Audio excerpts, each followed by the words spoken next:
2 ընդմիջումից հետո վերադառնանք մի վարքյան մի քիչ ընդհանուր քաղաքական իրավիճակի մասին խոսամ ձայնս կտրված է կներեք հիշեցնեմ Վարդան Վարդանյան VV Talks ինչեր են կատարվում հետաքրքիր բան նկատեցի ուրեմն Իսրայելի այս հայկական գենոցիդը ճանաչելու հետ կապված ուրեմն մի հատ թուրք ասած think tank-ի մարդու դիրեկտորի էին ինտերվյու անում ամերիկյան ինչ-որ սորսով բան դե պարզ է ինչ էր ասելու այդքան նույնիսկ չարժի մտնել դրա մեջ բայց հիշեցնեմ որ ինքը շատ սենց շեշտ հենց սկզբից իր ելույթի դրեց նրա վրա որ դե սա հարձակում է Թուրքիայի վրա բայց նաև Թուրքիայի մեր Թուրքիայի, հա, ոնց որ հիմա իրանք են ասում, որ հնդկահավ չհնչի իրանց երկրի անունը, Turkey, եղբայրական երկրի Ադրբեջանի դեմ է միասին։ Ու հանգարց փաստորեն եմ որ Ադրբեջանը բողոքել է, որ ինչի եք ընդունել Իսրայելը թշնամական ակտ արել ընդունելով հայկական գենոցիդի փաստը Թուրքիան հիմա ուզում է բաժանի կիսի այս բանը Ադրբեջանի հետ, այսինքն իր ուսերը բավական լայն չեն, որ ինքը կրի այս խնդիրը, ուրեմն ինքը համարում է, որ պետք է նաև Ադրբեջանն էլ խառնված լինի։ Ադրբեջանի քաղաքական, ասենք թե ինչ որ ակտերը կամ այստեղ այնտեղ ասած խոսքերը դա բավական լավ չի, պետք է հələ մի բանը լավերացնես, որ սա իրանց վրա, ոչ ոք հայերից չեր ասել, որ 15 թվի գենոցիդը դա ադրբեջանցիներն են արել, բայց թուրքերը սենց կպցրեցին միած, սենց սահուն ձևով, կոնե, հետաքրքիր էր ինձ համար։ Ուրիշ ինչ, լավ խառնվել էր իրար, բոլորը հասկանում են ինչի համար է, մենք էլ ենք հասկանում, մենք Հայաստանում ավելի սառն են սրան վերաբերում, չէ, ասենք թե Փաշինյանը ասեց, որ սա մենք չենք դրա մասին խոսալու եւ թույլ տալու, որ սա քաղաքականացվի կամ ռազմականացվի այս հարցը ֆլան եւ այլն, բայց իր էֆեկտը ունեցել է, well Հայաստանի համար, այսպես ասենք, հայ ժողովրդի համար դրական էֆեկտ է ունեցել, ոնց ուզում եք վերցրեք սա, ուզում եք համարեք սա ում շահերի համար է, դե բնականաբար մեկի շահերի համար է, կամ չէր, բայց դրական բան է ավ դրանից։ Դեռ սրա հետևանքները չի վերջացել, շատ ենք տեսնելու եւ պետք է ավելի խելոք իհարկե օգտվել դրանից ոչ թե ասենք թե ինչ որ պոզաներ բռնել, ձևեր անել, որ սա մեզ համար կարևոր չի եւ այլ եւ այլ։ Երբ որ հարմար է քաղաքական իմաստով։ Ուրիշ բաներից այս թուրքերի դաշնակից ռուսներից մի երկու խոսք վիճակները շատ ճանտրակուլի է, արդեն Պուտինը ընդունեց որ չէ այն հարվածները որ լինում են նավթամշակման վերամշակման գործարանների վրա այնքան են արդեն որ բենզինի պակաս կա, արգելել են էքսպորտը ընդհանրապես բենզինի եւ դիզելի համար ասեց որ իբրև թե դա էլ նկատի են առնում բան եւ այլն, բայց ոչ մի տենց բան իհարկե լավ էլ արգելել են, որտեւ դիզել էլ չկա, ավիացիոն կերոսինն էլ պակասել է եւ այլ եւ այլն։ Ինչ չափով Այսինքն բոլոր ռեգիոններից ընդամենը մեկում է ինչ որ իբրև թե հերթեր չկան բենզինի համար Ուրֆան որտեղ է Ուրֆա չէ Ուրֆան Թուրքիայի մոտ Եվ այնտեղ միացնենք դրան որ Մոսկվայի ասենք թե Մոսկվան սպասարկող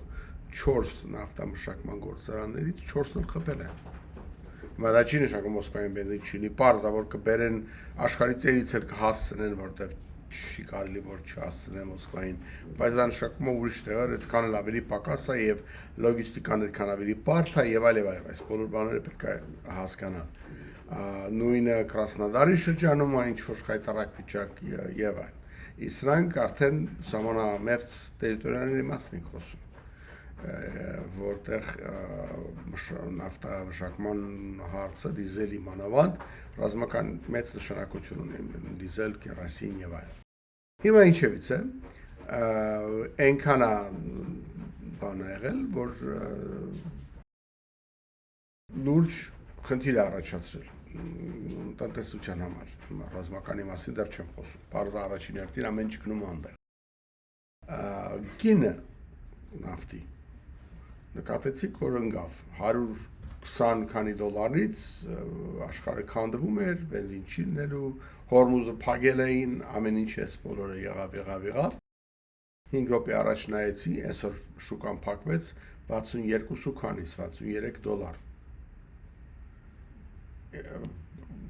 Բանը, բերելը։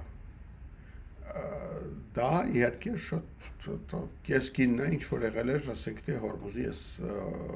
փակելու հետ կապված Իրանի պատերազմի հետ կապված գնի հետ։ Այսինքն սա նորից այն ստրատեգիան, որ հիմա գները կբարձրանան, չգիտեմ ինչ կլինի հետ, եւ Ռուսաստանը մեծ շահույթ կստանա այդ բոլորից, այն ժամանակ հիշեցրեցի, որ գինը կարող է բարձրանալ, բայց քո վաճառքի քանակն է պակասում, որտեվ չեն թույլ տալի, որ դու էքսպորտ անես, որովհետև քո տանկերները բնակարարվում են, որովհետև քո խողովակների ուրեմն խողովակների խփում են կամ իրենց պոմպերի հետ կայաններին, կամ որովհետև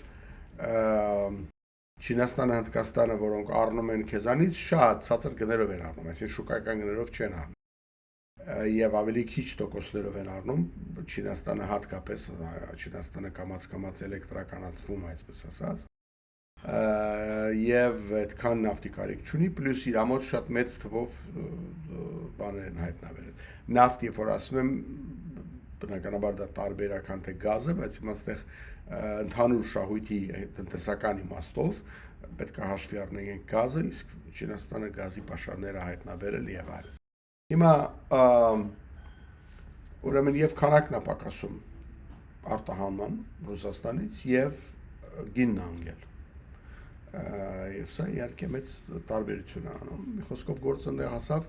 կենտրոնական բանկի ուրեմն նախագահ Նաբուլինն անհայտացել էր, ուստի չգնաց այդ Վալդայի տնտեսական իրենց ժողովին չերև այնտեղ անհարմար հարցերի չպատասխանի։ Հիմա հետ եկավ եւ Էլ չկա, մի քիչ որոշեցին, որ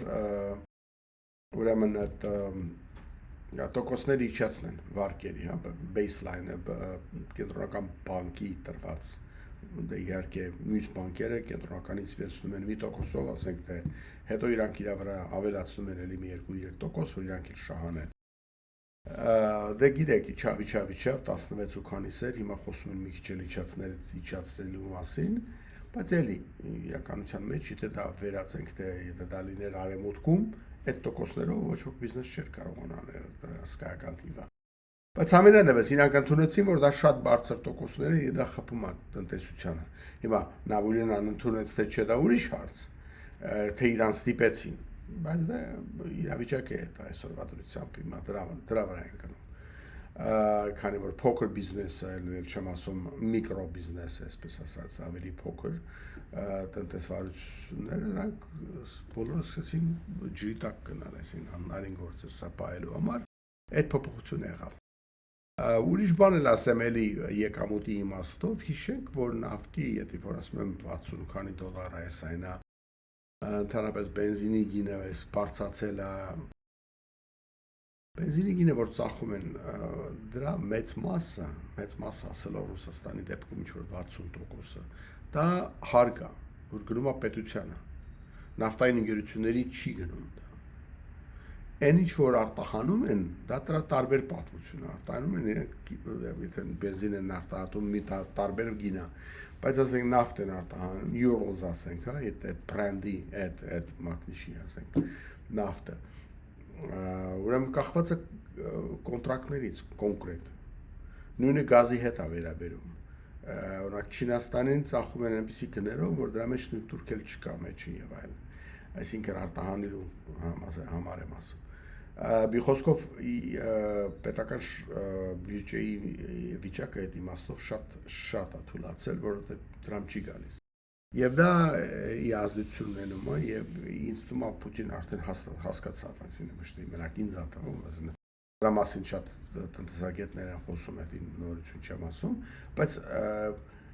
գիտեք ոնց է, երբ որ sense բաների մասին խոսում եմ, ասենք թե ասում էի 6 ամիս առաջ կամ մի տարի առաջ, թվում է թե նույն բանի մասին եմ խոսում, բայց հսկայական տարբերություն ա եղել, չէ՞, մի տարի առաջ որտեղ է Ռուսաստանը, հիմա որտեղ է։ Բայց այն որ այն ժամանակ ասում էի եւ հիմա ես այդ կանխատեսած այդ տրենդը հաստատվեց եւ հասավ ստեղ, դա նշանակում է որ ճիշտ էին այդ եւ տնտեսագետների, ասենք թե եւ իմել կանխատեսումը, որ վերջի հաշվում դա սնանկացնում է երկիրը, ես քանի պատերազմը շարունակվում է։ Հիմա հետաքրքիր է այդ իմաստով, պատերազմի իմաստով, բոլորը սպասում էին, որ արդեն Պուտինը ոնց որ ասում է ծեծը կերավ, կակղել է եւ կգնա ինչ-որ կոմպրոմիսների, այսինքն արագ փակի պատերազմի հարցը։ Հիմա ոնց են արդարացնում, օրինակ շատ հենց իրենց զեթնիկները, այսպես ասած, ասում են, որ դե ասում է լավ, չգրավեցինք ամբողջ Ուկրաինան, հա, են մոռացի են քո դենացիֆիկացիա, դե չգիտեմ ինչ, միլիտարիզացիա, այս բաները, այսինքն ինչ է դա նշանակում, ուկրաինացիները պետք է ուկրաինացի չլինեն, ուկրաինական ազգային ոչինչ չպետք է լինի, իրանք պետք է ընդունեն, որ իրանք կրտսեր մի քիչ մազալու խոսացող ռուսիկներ են, դա կլիներ դենացիֆիկացիա Ռուսաստանի համար։ Եթե դու ինչ-որ ազգ ունես, ինչ-որ արժանապատվություն ունես եւ ինչ-որ պիտի ուկրաիներեն խոսած քո դպրոցներում, չգիտեմ ինչ լինի, դա համարվում է, եթե դու ուկրաիներեն ես խոսում, դա նշանակում է դա ռուսախոսների իրավունքներն ես ճնշում, քանի որ դա ռուսը հոչի սովորելու քո լեզուն խոսա, աննարին գործ է դա։ Եթե ինքը քո երկրում իր լեզվով չի կարողանում հանգիստ խոսա եւ ինչ որ կողքը կարող է մեկը ուզբեկ խոսա իր լեզվով, հայ խոսա իր լեզվով, դա ռուսին կատաղացնում է, չէ՞։ Դա նշանակում է դու նացիստ ես, նացիոնալիստ ես եւ դենացիֆիկացիա նշանակում է քեզ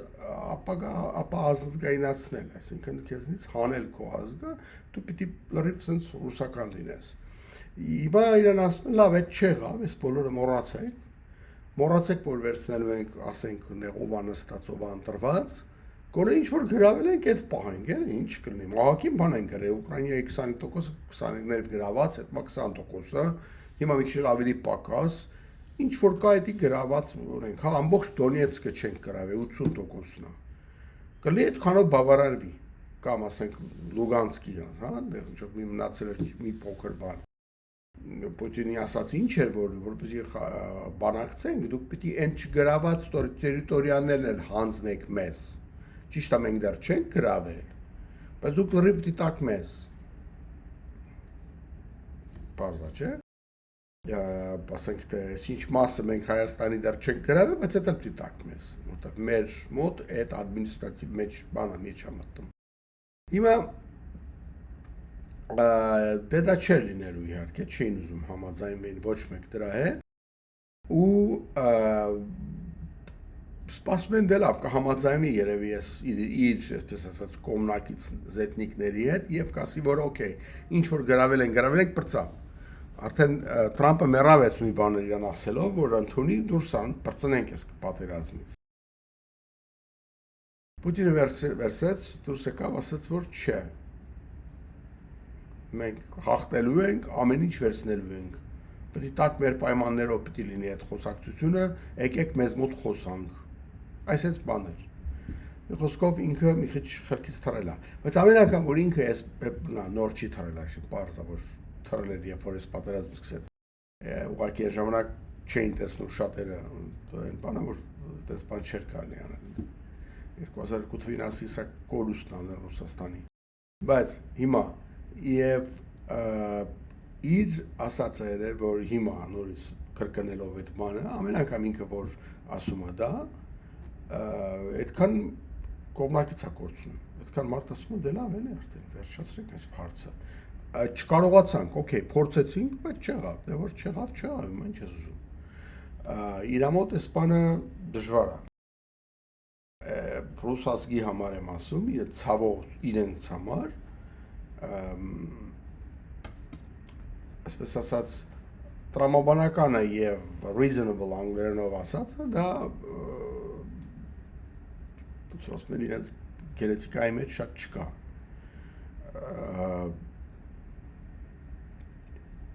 Պուտինի հայտարարությունից կամ դրա հետ կապված միակ բանը, որ կատարվեց ռուսական, ասենք, Պուտինի աշխատակազմի մեջ, որ ինքը FSO-ի իր ֆեդերալ службы ուրեմն ինչն է, ախրանի, իրան պաշտպանող է ծառայությունը, իրան secret service-ն է։ Դրանց աշխատողների թիվը ավելացավ, ոչ թե ընդհանուր միայն աշխատողների, այլ իր անձնական, որտեղ պրոֆեսորը շատ բան է պաշտպանում, մենակ իրան չի, նաև վարչապետ եւ այլ, բայց իր անձնական տիկնապաների թիվը պարզապես մի 25-30%-ով ավելացավ, 100 մարդով թե ինչ։ Եվ սկսեց արդեն բարեկամական, այսպես կոչված երկրներ, Ղազախստան եւ այլ, մեծ ավելի ոչ թե շքախումբով գնաց Սվիտայով, այլ ավելի մեծ պաշտպանական ուրեմն ուժերով ճամփորդել։ Կարծես թե գնում էր, չգիտեմ որ երկիրը։ Այնտեղ ես ինչ իմանամ, արդեն բաց հրամեքենաներ, բաց օդում ուղղաթիռներ, գնդացիներ եւ այլ, ասենց այս ձևի։ Եվ նույնիսկ չես կարողանում ծածկել այդ հանգամանքը, ուրեմն վիդեոյի այդ կամերաների, այդ տեսախցիկների դիրքերի այնպիսի դնելով, որ չերևան էլի այսքան այս ապահովության մարդիկ։ Դարապես ինչ են անում, իհարկե լիքը մարդ կա 4 կողմը, իրան բայց այնպես են նկարում, որ չերևա։ Հիմա նորմալ դեպքն եմ ասում, ամբողջ աշխարհում շատ աչքի չընկնի։ Ռուսաստանում պարզապես մարդկանց հետ հանդիպումները փոխարինում են FSO-ի աշխատողների հետ հանդիպման հետ։ Այսինքն իրանց պատկերացեք secret service-ի կամ այդ պաշտպանության կազմը, այդ իրենց ծառայության աշխատողներին հագցնում են նույն աշխատողին միտեղ պաղպաղակ վաճառող, միտեղ չգիտեմ ինչ որ գյուղացի, մեկին հագցնում են տրակտորիստ, հետո մեկը մի քիչ հետո ինչ որ բարձ զինվորական է, միշտեղը թոշակառուի է, ինչ որ sense այս ձևի հագցնում են եւ ինքը նրանց հետ է հանդիպում, իբրև թե ժողովրդի հետ է հանդիպել։ Այսինքն ոչ թե միայն ինքը լրիվ շրջապատված է բաներով, տիկնապահներով, այլև ում հետ ինքը հանդիպում է, պատական մարդիկ չեն, բոլորը իր աշխատողներն են։ Այսինքն բոլոր պուտինյան հանդիպումները ժողովրդի հետ, դա լրիվ թատրոն է, լրիվ երկու կողմն էլ դերասաններ են կանգնած, մի կողմը դերասանները, մի կողմը բանը։ Ուրեմն եւ դա վերջերս մի քանի օր առաջ փախցրեց իր բերնից այդ տիկնապահների խմբի, ասենք, ղեկավարը կամ տեղակալը, ինչ որ ռադիոյի մեջ խոսում էր, բայց դրսից ժուրնալիստների ուրեմն բանը, միկրոֆոնը բռնեց այդ բանը, որ այս մասովկան, այսպես ասած, այս ֆիլմերի մեջ հավաքված դերասաններ կան, որ ֆոն են ստեղծում, չէ, հետևի, ասենց ասած, մասսայական զինվորներ են, չգիտեմ ինչ են, այդ ոչ թե առաջի կադրի դերասաններ։ Այսինքն դրանց, չգիտեմ, պետք է այս կողմ ազատել, թե այս կողմ շարժել են, կողմի խոսքով, լրիվ թատրոն է, սկզբից մինչև վերջ։ Այսինքն հիմա այս բոլորը ինչ է պատմում, այսինքն իր մոտ պարանոյան, այսինքն այնքան ավելացել, ոչ միշտ էլ sense թատրոններ իհարկե, ինչ որ չափով, բայց հիմա լրիվ 100% է դարձել, եւ այդ մեծ խոսալը, որ չէ մենք ոչ մի կոմպրոմիսի չի գնում ինքը, չի համաձայնվում նույնիսկ գրաված հողերը պահի ու վերջացնի պատերազմը, այսինքն այդ իր համար բավարար չի, բայց ես ինչպես գուշակել էի, որ նա իմ անալիզը հետ էր ասում էլիտների մի տարի առաջ, որ աննային է դիկտատորների համար այսպիսի բան անել։ Սադամ Հուսեյնը գնաց կախվելու առանց ընդունելու, որ ինքը երբևէ ինչ որտեղ որևէ մեկին պարտվել է։ Դա իրան ոնց որ կոպիտ ասած ռուսերեն պալոշ չի էլի, տենց մի բան ընդունի, որ այն ինչ որ ես ասում էի չեղավ, դե լավ, այսքանով բավարարվենք։ Որտեվ այսքանով բավարարենք որն է, այսքանով դու այս հաշիվը դետեր,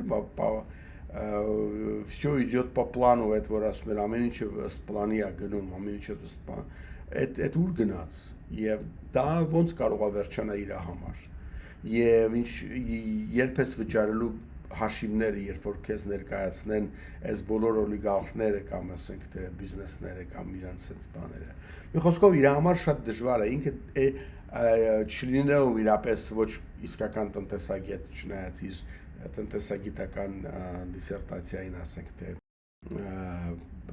չլինելով իրական ինչ որ մեծ ստրատեգ, չնայած իր մեծ ինքը իսկականում շատ ասենք փոքր օպերատիվնիկի մասշտաբից շատ հեռու չգնացած մեկն է, իհարկե կյանքի դպրոցը իր դերը խաղացել է, ինքը շատ բաներ գիտի ոնց մարդկանց մանիպուլյացիա անի, դա ինքը դպրոցն անցել է, հետախուզական ոնց էլ ուզում եք եւ ասեք կամ հակահետախուզական, որի հիմնական թեման ինչ է, մարդկանց մանիպուլյացիաները, չանել չէ, ասենք իրենց ղեկավարել, ինչ որ գցել, բռնել, ինչ որ տանել էս կոմ եւ այլն։ Այդ գործի մեջ շատ լավ է ինքը, դրանում ոչ մի խոսք չկա։ Եվ բայց այդ կարողանում է դրանով ինքը աշխատակազմ կամ ինչ որ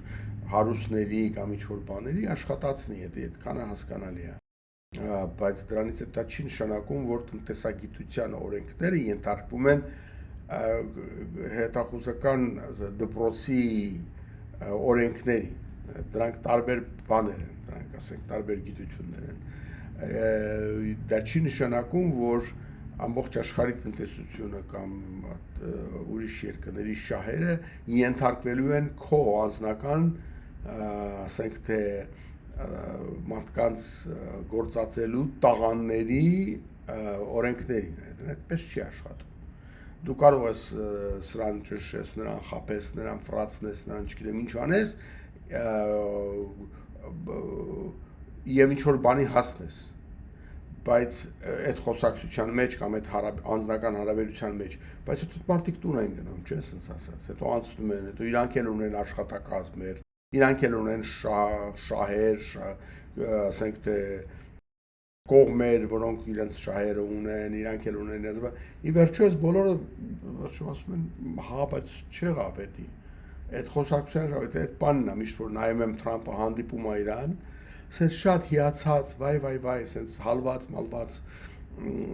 քիչ ամնում ձերքերը համբուրի, բայց այս ձևի կարծես թե ինչ է, բայց հետո գալիս է տուն, եւ նույնիսկ ինքը սկսում է 4 կողմից կամաց կաթացնում են, հասկանում է, որ չէ, լավ, էսի չեղավ ախար։ Եվ մեծագույն այսպես չի լինում բաներից մեկը, դե ամբողջ հոգեբանությունը աստա, այն էր, որ Պուտինը loser է իրականում, ոչ թե ինքը հաղթողը։ Հիշում եք Թրամփի սենց սարսափելի կոպիտ բաներից մեկն էր, որ վետերանների համար, որոնք գերի էին ընկել Վիետնամի պատերազմի ժամանակ, սենատոր Մքեյնը կար, հիշում եք, օդաչու էր ինքը այդ ժամանակ, եւ բավակ հերոս էր ինքը իրապես, որովհետեւ դե սովետական հակաօդային հրթիռով խփել էին իր օդանավին, ինքն էլ պարաշուտեր արել, ընկել էր վիետնամցիների ձեռքը, գնացել էր լագերներում տանջվել էր, հետո իրան առաջարկել էին, քանի որ պապատ Խաղաղ օվկիանոսյան, չգիտեմ, նավատորմի ադմիրալն է, ինչն է, քեզ փոխանակենք ավելի շուտ գնաս տուն, ինքը ասել էր ոչ, ինձ շուտ մի ուղարկեք, ով որ ավելի շուտ է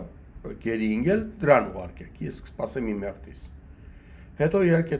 այնպիսային տանջել իր այս ոսկորները կոտրել էին, ինքը երբեք դրանից հետո չէր կարող ձեռքերը այս մակարդակից վերև բարձրացնի, ինքը ուստի մազերը չէր կարող սանրել եւ այլն։ Այս մարդուն Trump-ը ասաց he's a loser because I don't like losers, սրանք ինքը կորցրել է, ինքը խփնվել է կամ ինքը մյուսը չգիտեմ մահացել է, ես սիրում եմ նրանց, որոնց հետ են եկել առանց վիրավորել։ Այս ասած հիմար բան էր, ասենք գնաս զոհես երկրիդ համար եւ քեզ էս մի ապուշը ասի որ դու, չգիտեմ, բան չես, դու loser ես, հա։ Հիմա այս մարդու հոգեբանության մեջ եւ ինքը ինչի Զելենսկիին երկու պատճառով չէր սիրում, մեկը որ ինքը Բայդենի տղային համար ինչ որ բացասական տվյալներ չտվեց, որպեսզի ինքը դա գործածեր իր պրեզիդենտական կամպանիայի մեջ, ինքը ասաց մենք չենք խառնում ձեր գործերի մեջ, այն առաջի պրեզիդենտության ժամանակ դա չներեց նախ Զելենսկին, երկրորդը իհարկե են որ դու կարտեր չունես, փոքր երկիր ես։ Բայց Ռուսաստանին այ մի հատ քեզ նայի, դու ինչ ես անելու։ Այսինքն ճար չկա։ Դու լուզր ես, ինչ ես գլուխ տանում, մի զզվցրու, արի վերջացնենք, ես էլ գնամ ուրախ, միացած բան ստորագրեմ, հապարտ կանեմ, այն միշտ պրեզիդենտների նման կարտերը բանի վայլ, ասեմ որ խաղաղություն վերեցի 9-րդ երկրի համար նաև, տենց ինչ-որ բաներ։ Ու ինքը դրա վրա շտապում էր։ Բայց հիմա ինչ եղավ, անցավ արդեն 5-րդ տարի, 4.5 տարի ինչա, եւ չի լինում այ մարտեսպանը, բայ ուրեմն պարզվում է որ չէ, ինքը լուզեր չի։ Հիմա ոնց էր եղել, որ ինքը չէր հասկացել սա սխալ էր պատկերացնում, ինչպես շատերը, որ ինքը կորցնելու է Ուկրաինան։ Դե իրանք շատ պրիմիտիվ ձևի են նայում թղթի վրա, քանի հատ տանկ, քանի հատ օդանավ, քանի ինչքան մեծ է երկիր Ռուսաստանը, օքեյ, ուրեմն սա համատում ես Ուկրաինայի, բան շանս չկա։ Բայց մեծ պատկերը չեն կարողանում հասկանալ, որ այդպես չի աշխատում, ասում։ Եթե այդպես էլ էր, պիտի Իսրայել չլներ այսօր, 16 անգամ պիտի ոչնչացած լիներ։ Այսինքն պիտի չլներ ոչ մի դեպքում։ Այն որ ասում է Ռուսաստանը պետք է կերածներ Ուկրաինային հələ 2022 թվին, ոչ պատմություն գիտի, ոչ էլ աշխարհակահաղականություն գիտի, ոչ էլ հասկանում է թե իրապես հզորությունը ոնց է որտեղից է գալիս, ոնց է ստեղծվում։ Եվ չեն կարող հասկանալ, որ դա Ուկրաինայի կորուստը դա լինելու է անընդունելի Եվրոպայի համար։ Իսկ եթե դա անընդունելի է, Եվրոպան քնած է լինի, սատկած է լինի, պետք է մի անգամ զարթի ու մի բան անի։ Մայլ չասեմ, որ մոռացի Ամերիկան, որտեղ համարեցինք, որ այնտեղ մի հատ պրեզիդենտ է նստած, որովհետև այդքան բան չուներ, նա նորից տարբեր հաշվարկներ է անում, հա, նա չի հաշվում, սենց բաներ։ Եվ բայց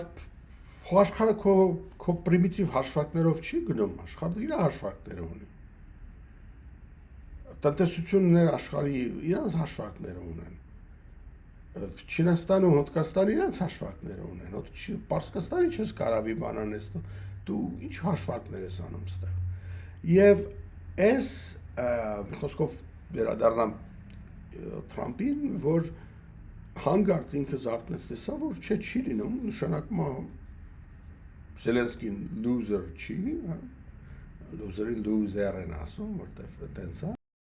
Եվ են բոլոր ռուսները, որ ինչ է հիշում եք, որ գոյդա են գոռում, այդտեղ պարզեցի ես այդ ինչը գոյդա ինչ է նշանակում, ցած ղժում են, պարզվեց թուրքերեն այդ հայդա բառն է, որտեղ հ չունեն գ են ասում, so գայդա է դարել, հետո գոյդա է դարել, yani yalla գնացինք, տվեք, ջարդեք, հայդա, այդ հիշում եք, մի հատ երկիչ կար, եկածա բեբի վրայից գոյդա, ասած կոռում էր։ Այդ թուրքերեն հայդան է իրանց կախ, ռուսն ու թուրքը վայ աստված են, սրանք 400 տարի որ մեկը մեկին բան է եղել, չեն ասում, այդ իզուր չի ազդել է ինչ որտեղ, համենայն դեպս, այդ բոլորը չանցավ, և Թրամփի գլխի մեջ փոփոխություն եղավ, ինքը հասկացավ, որ չէ, սա չի լինելու, նախ Պուտինը իրան միլիարդներ, տրիլիոններ տվող չի են, որ 12 տրիլիոնի ինչ-որ բաներ խայծ էր գցել, որ եթե Ուկրաինան մեզ հանձնես, քեզ հետ նրանց բիզնես կանենք, դու 12 տրիլիոն դոլար շահ կանես, չգիտես ինչ, նույնիսկ Թրամփը հասկացավ, որ դա գլխից հանած թվեր են, և չանցավ։ Հիմա զարմանալին ինչ է, որ ոնց որ Ամերիկայի այս պրոբլեմը կա, որ բոլորը հասկանում են ինչ է կատարվում, բացի Թրամփից, եւ հետեւաբար Թրամփն եւ նրանք, որոնք հասկանում են, որ Թրամփը չի հասկանում, եւ դա գործածում են կամ շահագործում են այդ հանգամանքը իրենց շահի համար։ Հիմա լինի դա պաշտոնի կամ կողմնակի ուրիշ այսինքն կամ փող սարքելու կամ կողմնակի ուրիշ բաների համար, այդ բարձ փող սարքելու մասին քիչ ասեմ։ Օրը գիշեր խոսում են նրա մասին, որ մի տարվա մեջ Թրամփը 1.4 միլիարդ դոլար է սարքել։ Լրիվ ապօրինի ձևով, հա, այդ մեկը հարց տվեք, ասեմ ձեզ ինչու համար ապօրինի է։ Եվ զարմանալի չի, որ այս հաղորդումների շարքը սկսեցի հենց դրանից, թե ինչն է համարվում ապօրինի կամ անթույլատրելի պետական աշխատողների համար, հանձինես օրինակ Թրամփի իր պետական աշխատողների համար երևի։ Համենայնպես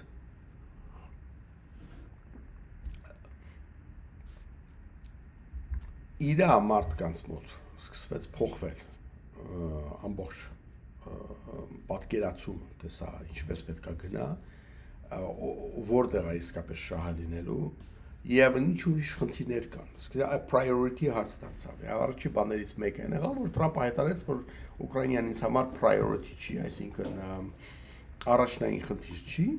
Ես այդտեղ ուրիշ բաներ ունեմ։ Դե առաջի բանը ասացել ենք Իրանի հետ կապված հարցներ, հասկացա, որ Իրանը լուծելու բան չի, այդտեղից քաշվեց, այդ էլ բոլորս հասկացանք, դա առանձին թեմա է, այո, չեմ մտնի դրա մեջ։ Եվ բայց սա հսկայական դաս էր իր համար։ Հսկայական, դա ուղղակի ինքը իր գլխի մեջ հասկացավ, որ ինքը այդքան խելոք չի։ Եվ իրան կարելի է մատերի վրա խաղացնել, որ դա եղավ։ Հիմա ինքը մի քիչ ավելի զգուշ է մոտենում այս հարցին։ Բայց ինքը ուրիշ խնդիրներ ունի դեռևս լուծելու։ Իհարկե առաջինն է, որ ինքը բանտ չգնա, ասենք թե կամ ինքն ու իր ընտանիքը եւ չկորցնեն իրենց ունեցվածները։ Սա բոլոր երկրներում, բոլոր ժամանակների համար առաջին խնդիրն է բոլոր երկրի ղեկավարների, հատկապես դիկտատորների համար։ Իրանք ամեն ձևի համաձայն էին, եթե ասենք թե բաներ են, արաբական բանը գարունը որ սկսվեց, դրանից սկսվեց կաշառակերության հարցերում, որից երկիրը աղքատ էր եւ այլ, եւ հետո հարցը ինչ է, Թունիսներ, որ միայն ղեկավարությունում պրեզիդենտը վերցեցին իրաց միլիարդները, գնացին Փարիզ ու հարցը վերջացավ, երկիրը տվեցին, ասին գնացինք մենք։ Մյուսները հոտես չարեցին, կռվեցին, քաղաքացիական պատերազմ եւ այլն, այդքան խելոք չի Ռուսաստանը։ Եվ այդ հնարավորությունն էլ արդեն չունի, եթե ինքը ասենք թե այդքան խելք ունենար, ասեր 22 թվին կամ 24 թվին նույնիսկ ես դուրս եմ գալիս, պատերազմը ոնց ու մեկ լուծեք, ես իմ փողերս առնում եմ, գնում եմ։ Այսքանը կարողան էր, բայց չարեց։ Ինչ-որ 8 միլիարդ դոլար մենակ ներդրել է, թե ինչպես ինչ-որ իրեն հավերժ երիտասարդ պահեն, ինչ-որ օրգանները անդադ փոխելով, չգիտեմ ինչեր անելով, այդ աղջկա բիզնեսն է այդ իրա, եւ այլն, այդ տարբեր հարց։ Սա նրա մասին ասում, որ ինքը այդքան իմաստություն չունեցավ։ Եվ քանի մնում է, այնքան ավելի վատանում է իրավիճակը եւ այդքան ավելի պարզ է դառնում, այն ինչ որ պարզ էր իհարկե եվրոպացիներին արդեն մի քանի տարի առաջ, վերջին հաշվով Թրամփի գլխի մեջ է առաջանում։ Այստեղ ինչի եմ նորից վերադառնում այս հարցին, որովհետեւ այն ինչի մասին խոսվում է եւ թվում է թե ամեն օր խոսվել է եւ կրկնողություն է եւ բոլորին արդեն հասկանալի է, այդեն չի։ Որովհետեւ ամենագլխավոր գլխի մեջ դա հասկանալի չէր։ Երբ որ ամենագլխավոր գլխի մեջ է դա դառնում պարզ արդեն կամաց, ասենք դեռևս հանձինս Թրամփի, դա է կարևորը, դա է newsworthy, այսպես ասած, այսօրվա պետք է բաներով գնա։ Եվ դա է որ փոխում է եղանակը, ինչ որտեղ շատ ակնառու եւ արագ ձևով չի լինում դա, բայց լինում է։ Եվ սրա հետ միասին ամեն օր իր համար հաստատվում է այն հանգամանքը, ուկրաինացիները շատ արդեն զինվում են, ավելի ուժեղ են եւ այլն, ունեն իրենց հրթիռների արտադրությունը։ Չեմ կարող թերագնահատել ոչ մի ձևի, եթե առավոտի դիրքում մենակ ասեմ, թե ինչքան կարևոր եղավ ուկրաինացիների իրենց սեփական հրթիռային հարվածային եւ հակաօդային հրթիռային արտադրությունը եւ ասում եմ հրթիռային դրա մեջ չեմ ուզում ասեմ դրոնային են, դրոնների մասին խոսք չկա արդեն, ընդհանրապես խոսք չկա։ Ես խոսում եմ հեռահար հարտիների մասին, դրոնը ասենք թե մինչև 15-30 կիլոգրամ մի բան է տանում։ Դու հարտիները խոսում ենք 500-ից 1000-1500 կիլոգրամ պայթուցիկի մասին, դա էական տարբերություն է անում։ Երբ որ դրանով են խփում, ասենք թե ինչ որ ռուսական հրթիռ արտադրող կամ actually վերջիսին խփեցին հրթիռներ կրող այդ մեծ մեքենաները, պլատֆորմները, որոնց վրա նստում են այդ մեծ հրթիռները, այդ գործարանը խփեցին, ոչնչացրեցին։ Դա դրոնով չես կարող անես այդպես բան, էլի, այդ արդեն շատ հսկայական էական տարբերություն արեց։ Սա ոչ թե միայն Ուկրաինային ինչ որ մի հարվածային պլյուս էր, այսպես ասենք, կարողությունների մեջ։ Չէ, սա մի քանի, ասենք, սա բաներ, բայց նաև քաղաքական իմաստով, սա հարևաններին բոլորին ասաց, որ չէ, դա լուրջ է։ Եվ անգամ Շվեդիան 100, չգիտեմ, 30-ատ թե ինչքան ուրեմն կործանիչներ է տալիս, շվեդականները շատ լավն են իրենց ասեմ այդ սաբները։ Եվ այլ, հազար ուրիշ մի բան։ Մյուսները չգիտեն ինչ են ուզում տանի, ասում են չտեսնված կռվում են այս տղերքը, մենք ինչ պիտի անենք։ Եվ սա բացի բարոյական ոգևորիչ իմաստով եւ այլն մեծ ազդեցություն ունեցավ ուկրաինացիների վրա, եվրոպացիների վրա։ Եվ նորից վերադառնանք ամենակարևոր, ամենակաղացող ուղեղի վրա, այսինքն Ամերիկայի պրեզիդենտի քաղաքականության վրա։ Հսկայական տարբերություն արեց։ Հիմա դա երկու բան եղավ։ Պուտինը մեղադրում էր Զելենսկուն, որ դու չես վերընտրվել, ժամկետն անցել է, դու լեգիտիմ չես։ Հիշում եք այս պատմությունը։ Իրամոտ էլ գալիս ընտրություններ։ Եվ այնտեղ հիմա արդեն սկսել են քվեարկել արդյոք արժի ընտրություններ անցկացնել թե չանցկացնել, քանի որ իր ռեյտինգները շատ են ընկել։ Խոսքս հիմա Պուտինի մասին։ Ինքը նշանակեց մի երկու հոգի, ներառյալ Լավրովին, պատկերացնում եք, չէ, Լավրովին, որպես տեխնացու, նախագահական տեխնացու Ռուսաստանի։ Վայ, արի, մի հատ մտածեք մի վարքյան։ Ուրեմն պետք է Ռուսաստանը թույլ տա, որ ինչ-որ մեկը, ինչ-որ կիսահայ, չգիտեմ ինչ ծագումով մեկը, ինչ-որ նույնիսկ ինչ-որ մոտիկ կնա։ Արդեն չխոսամ դրա մասին ընդհանրապես։ Բայց դա նշանակեց, այնպես մարդկանց է նշանակում, որ ինքը հաստատ գիտի։ Բայց դա նշանակում է խելքից այս պակասը, ինքը մտածում է ինքը մի անգամ էլ կարող ընտրվի։ Նորից հաստատելով այն բանը, որ այս մարդը չգիտի երբ դուրս գա։ Դու երբ թոշակի գնա, բոլորը պետք է ինչ-որ գործի վրա մեռնեն, կարծես թե էսի բան է, էլի։ Բոլորը քննադարում են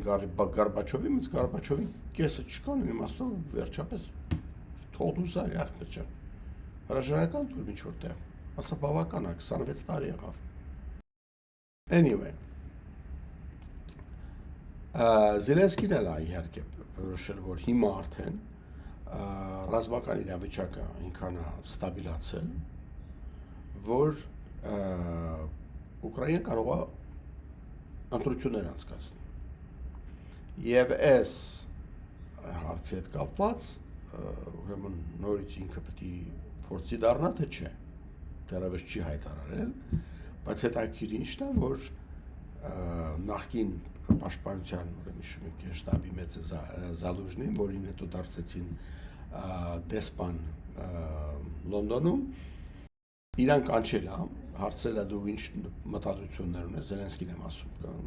նա ասել է այո, ես պիտի իմ տեխնացությունս դնեմ նախագահության ուրեմն ընտրություններին։ Այդ խոսակցությունը տենց է վերջացել, հետո ըստ երևույթին նրան ասել են, որ մի քիչ մտածի դրա մասին դեռևս։ Այսինքն արժի որ այդպիսի մի բան անես, այս ժամանակ արդյոք պետք է որ պարակտում լինի, չգիտեմ, մեր ինչ-որ չգիտեմ ինչ ասես, հիմար բաների մի շարք է գնացել, այդ էլ պարզ չի ում բանով, ես բոլորին վստահ չեմ, որ դա իրապես Զելենսկու կողմն է այդպես բան ասել, բայց ամենայն դեպս։ մեղք ու մասս վրա կարան գցեն այդ իդ ուրիշ բան հասկանալի է որ ով չուզենա Զելենսկին եթե սկսել է հոտը առնել որ սա հաղթանակով է վերջանալու ինքը եթե նույնիսկ ոչինչ ուրիշ չանի ղրիմը հետ բերի հա բերի մի հատ պատկերացրեք հանգարց ղրիմը գրավեն որը լրիվ հիմա իզոլացված է արդեն ղրիմը եւ ոչ նավթի պաշարներ են գնում այնտեղ ոչ զինամթերք է գնում այնտեղ խոսքով վիճակը խայտարակ է եւ կարող է ինչ-որ ամիսների ընթացքում ընկնի հա ստիպված են հանձնել Խերսոնի մեջ չնայած դա շատ ցավոտ բառ կլինի Ռուսաստանի համար Պուտինի համար հատկապես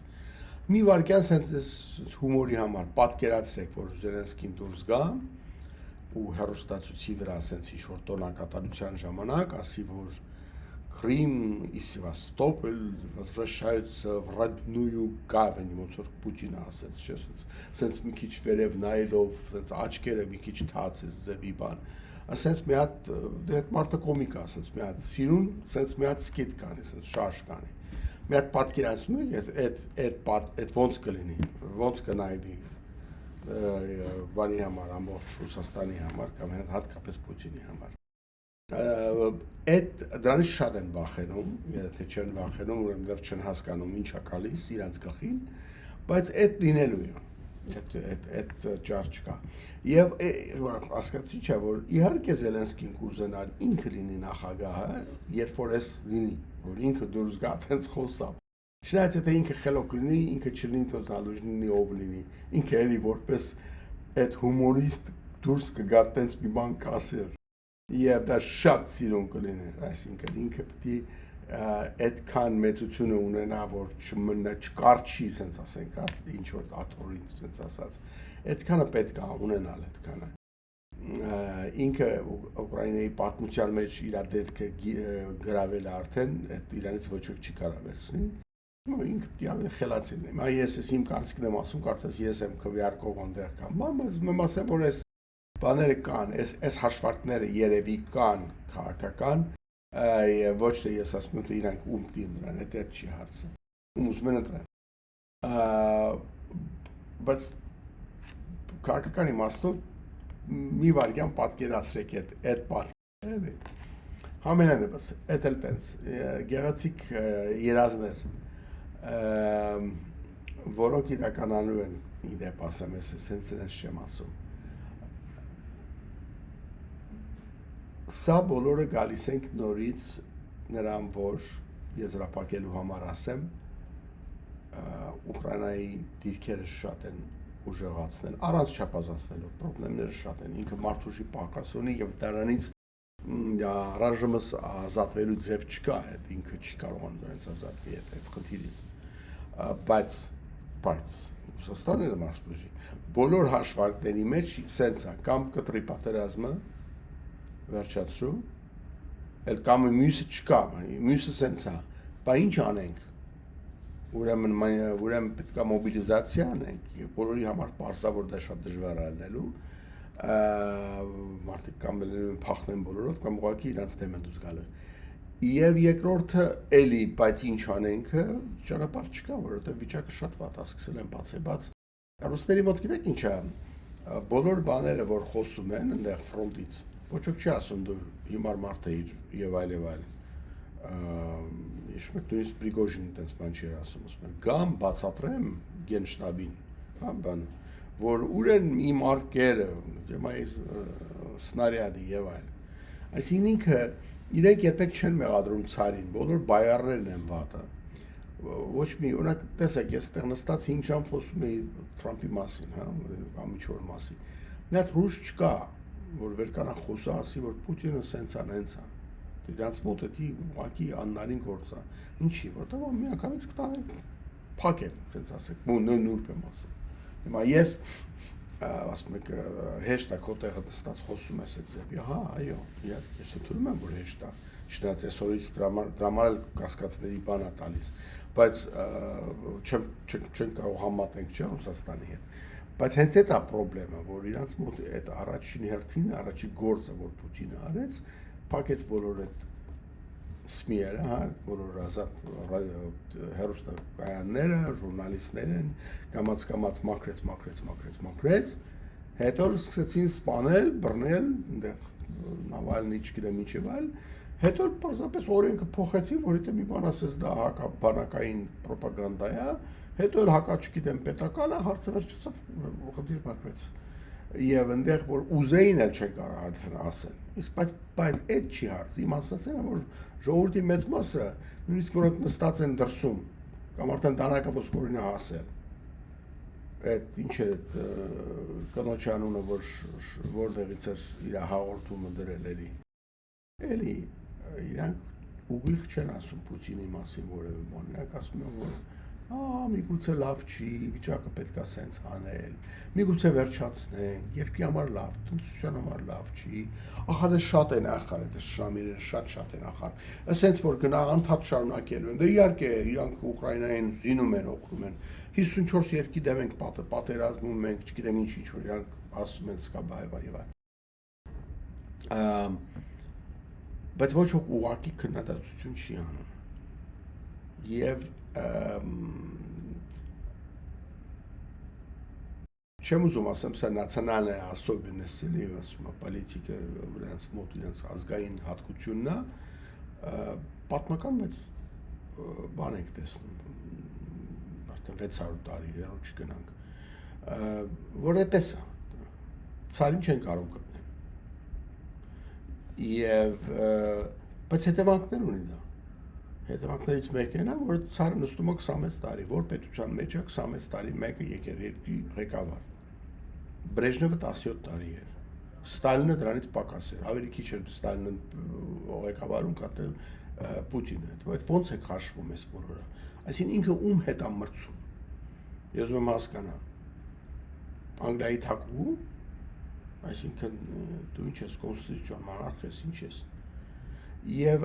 բայց ոչ մեկի մտքով չի անցնում այս որ ախր սա նորմալ չի պատմականորեն վերցած արդեն երկրորդ սերունդն է որ ծնվել է առանց Պուտինի բան չի տեսել եւ նույնիսկ այս վիճակում չեն կարողանում բարձ ասել միայն ասում են որ լավ չի վիճակը կամ չի լավանալու եւ դա գիտեք ոնց է թվում էր թե ենթադրվում էր որ ուրեմն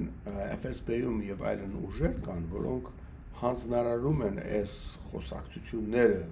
TV շոուերի վրա, լինի Սալավիով կամով, որ ինչ որ կարծիքներ արտահայտվի, որ դե Պուտինը հեռուստացության հայում ինքը կոմպյուտերով չի օգտվում, ինտերնետ չկա եւ այլ, ինքը մի բան կարող է լսի, իմանա, որ այդքան էլ բարձ չի, այդքան էլ լավ չի, Գենշտաբը եթե ամեն օր քեզ զեկուցում է որ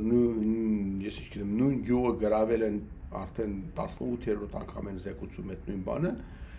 ինքը կարող է չի ասում են գրանցում պետք է մի հատ իրան հուշենք որ այդքան լավ չի վիճակը հետո պարզվեց որ ուրիշ բան որ Պուտինի համար առանձին շոուեր են նկարում այդ երեկոյան իրենց Վրեմյան օրինակի համար այդ նորությունների ուրեմն այդ շոուն հաղորդվում է հետո նորից մի հատ էլ ավելի մաքրած ավելի այսպես ասած օպտիմիստական վարիանտն են version-ն են նկարում գլխավոր հանդիսատեսի համար եւ որտեղ ինքը ուղակի էֆիրում չի նայում այս բոլորը ուրեմն իր համար իբրև թե ուղակի էֆիրը հա իրեն ասած ասած իր հերոստացույցի վրա մատուցում են այս երկրորդ ավելի մաքրած, ավելի օպտիմիստական, ավելի լրիվ էլ ասենց ասած նորությունների հաղորդումը ուրիշ խոսքով այդ ամբողջը որ այնտեղ ինչ որ էքսպերտներ դուրս են գալիս շոուերի ժամանակ կարծիքներն հայտարարում բաման բայց դա էլ չի հասնում իրան կամ շատ հավանաբար չի հասնում, բայց եթե ինքը վերցնի իսկապես անկախ հեռուստացույց գտնի եւ դրանով ինքը բան նայի։ Դուք պատկերացնում եք, չէ՞, ինքը իր վախի մեջ այնպեսի ինչ են ասում, մեկուսացում է ստեղծել ինքը իր համար, որ ինքը սկի հեռուստացույց չի տեսնում։ ինչա գնում երկրում, էլ խոսանք ուրիշ բաների մասին, մեկը որ չգիտի YouTube-ի ինչ բան է։ Այսինքն եւ սա ղեկավարում է այդ երկիրը։ Ու իրականում ուրեմն ուրիշներն են մենեջանում իրեն, այսպես ասած, ինքը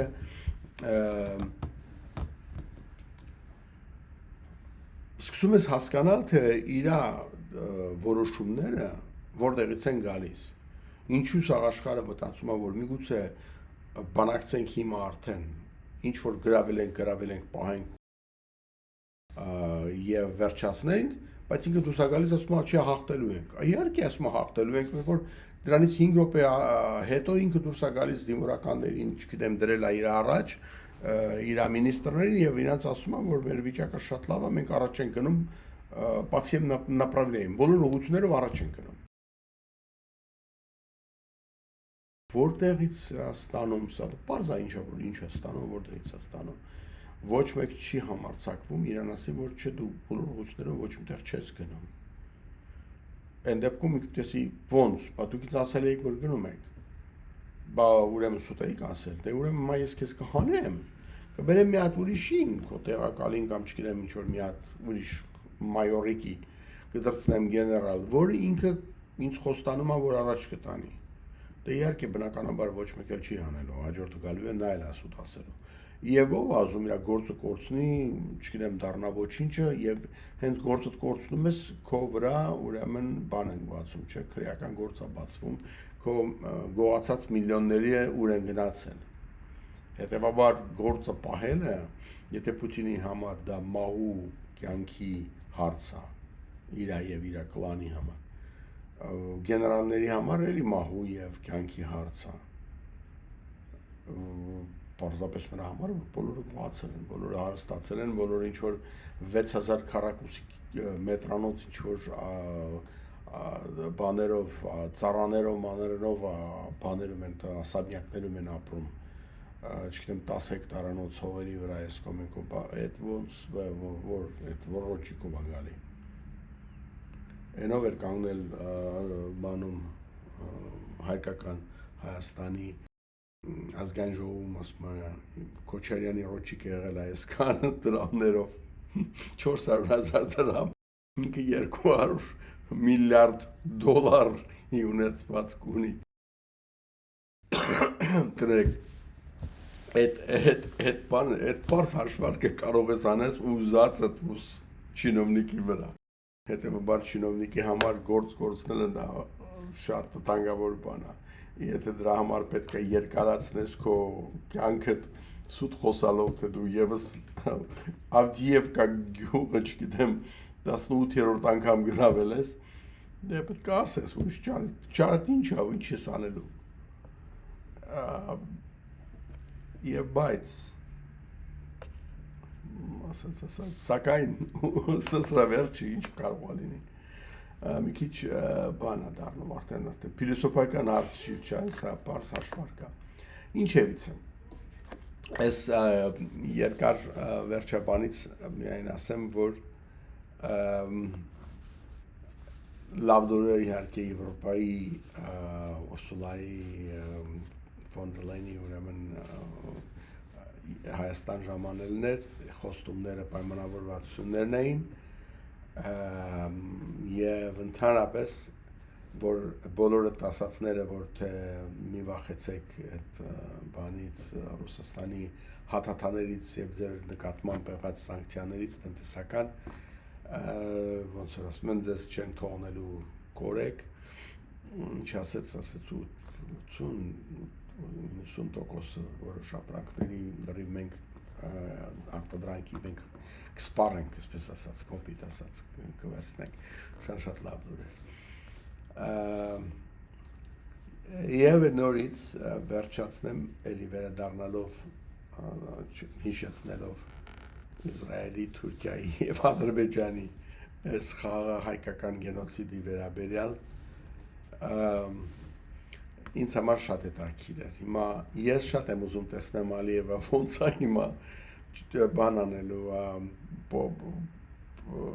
Էրդողանի պոչը բռնելու եւ դուրս գալու Իսրայելի դեմ շատ հետաքրքիր է այս իր մոտ էս բանը ինձ թվում է, որ ոչ մի տես բան չի անի, ինքը կխոսա որոշ բաներ կասի, ոնց որ տարիներ շարունակ Էրդողանը Թուրքիայի դեմ բաներ, Իսրայելի դեմ բաներ ասում, բայց Իսրայել-Թուրքիան շատ լավ իրար հետ ամեն բնակավարներում համագործակցում էին, ոչ մի կասկած չկա դրանում, եւ միայն վերջերս սկսվեց իսկապես վատանալ։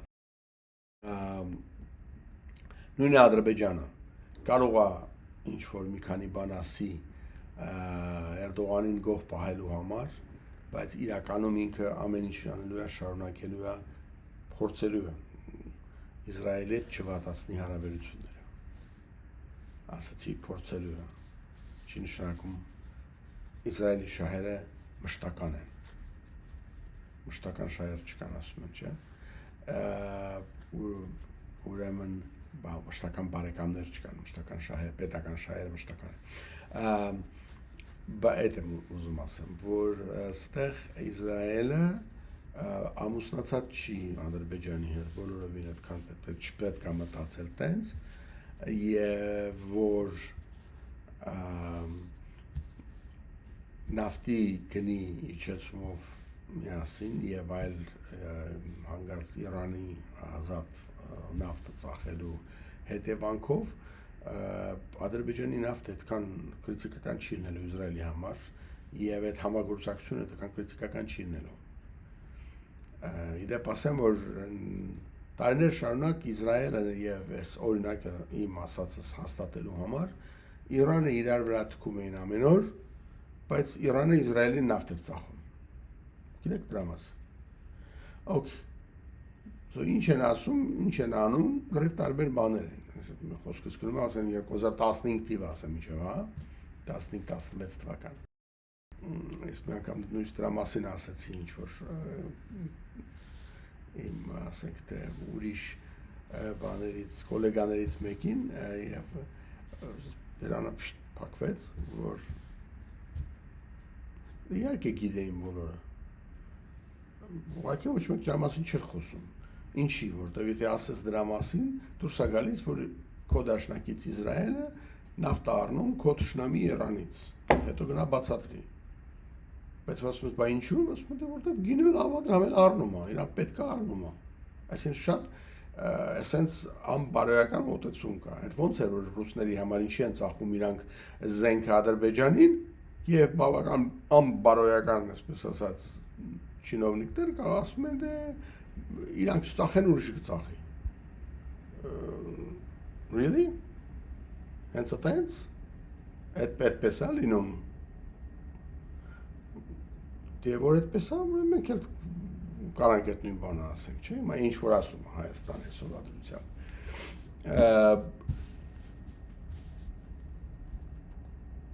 Վատա, այդ իմաստով, այդ հարաբերությունների իմաստով, բայց մեզ համար լավ է, ես այդ եմ ուզում ասեմ, որ սա մշտական վիճակ չի, այսինքն Իսրայելի եւ Ադրբեջանի այս հարաբերությունները եւ տեսնում եք, որ կամաց փոխվում է, այսինքն Իսրայելը ինչ որ քայլեր է անում։ Մենք ընդհանրապես շատ դանդաղ ենք ընդունում, շատ ծանր ենք մենք տեղը պահում, երբ որ հարցը գալիս է Իսրայելի հետ ինչ որ բան անել է, ոնց ասեմ, ես չգիտեմ Հայաստանում այդպես ինստիտուտ կա, ինչ որ think tank, հա, ասենք, կամ ինչ որ նախարարությունում, որտեղ մասնագիտանում են Իսրայելի հարցերով։ Ես գտնում եմ, որ եթե չկա, դա բնականաբար ի վնաս պետությանը։ Չես կարող չունենաս այդպես մի բան։ Չես կարող չունենաս Ամերիկա ինստիտուտ, ասենք, թե Ամերիկան հետ Սովետը ուներ, Ամերիկա, Կանադա, այդ բաններ չտեղ ղեկավարը Արբատովներով է։ Չես կարող չունենաս այդպես կենտրոններ, որտեղ դա այնքան սպეციფიկ է, դու պետք է այնքան մանրամասն իմանաս ներքին քաղաքականությունը, որ դա նույնիսկ դեսպանատան մակարդակից ավելի խորն է գնում։ Էլ չեմ ասում, որ չխոսանք դիպլոմատիկական, ասենք, թե կարողությունների մասին եւ այլ։ Այսինքն ինչ հարց եմ, ես հարց ունեմ, ես չգիտեմ դրա պատասխանը, ես պարզապես հարց ունեմ։ բաժին կա արտգործնախարարությունում Իսրայելի հետ հարաբերությունների, իսրայելական ասենք։ Թե Միջին Արևելյան ինչ-որ երկրների բաժնի մեջ ինչ-որ մաս է, բաժանմունք է։ Երևի կա, հուսամ որ կա, բայց գտնում եմ շատ ավելի բարդ է, մի ամբողջ think tank-ներ դրա հետ կապված չեմ ասում ուրիշ բան, այդ իմ ասածը է։ Լեզուն պետք է սովորեին համալսարանում, դա պետք է լինի պարտադիր մի բան։ Դու չես կարա, ուղղակի անհնարին է լինես էքսպերտ այդ երկրի վերաբերյալ չիմանալով, չխոսալով եբրայերեն։ Ուղղակի ոնց ասես դու Ամերիկայի մասնակետ ես, անգլերեն չգիտես, այո, օքեյ։ Տեսնենք ոնց ես անելու դից։ Այդպես բաները պետք չի իհարկե ասել, բայց ասում եմ նրա համար, որ